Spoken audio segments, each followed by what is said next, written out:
through its paces and pressing the easy button.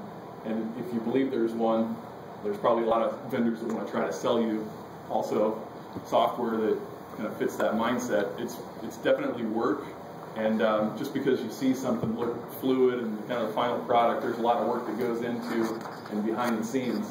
But there's still value add for these uses we're showing us. That's the whole point, really. This is a comparison capture here of a design model at different stages. So you're seeing identified by color where objects have appeared since the last design iteration, and it allows the estimator to interface with that and decide, okay, this is a new object, but or maybe it's modified. We changed the orientation, the size of the floor slab with walls. How do you want to deal with that?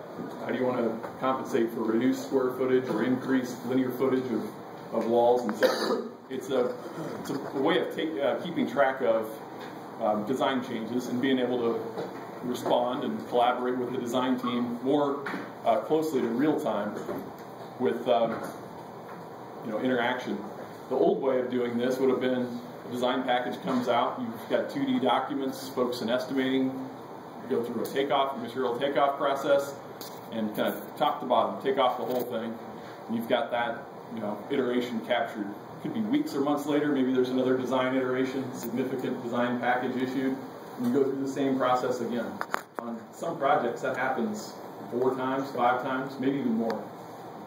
This allows you to take more incremental, you can still work with large batches of information, but really to leverage the benefit here, you can work more real time with current postings, model postings and updates. So you're dealing with a much smaller level of changes, and you're being able to respond more favorably to the design team and to the client with what the total impact to the project would be.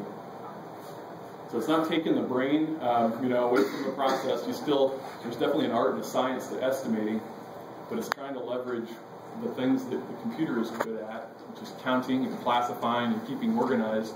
So the artists, you all, they're being trained to take off, but then extend from that.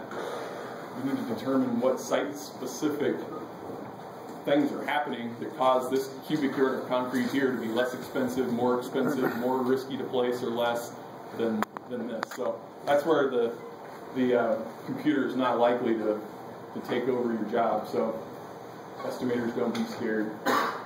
This is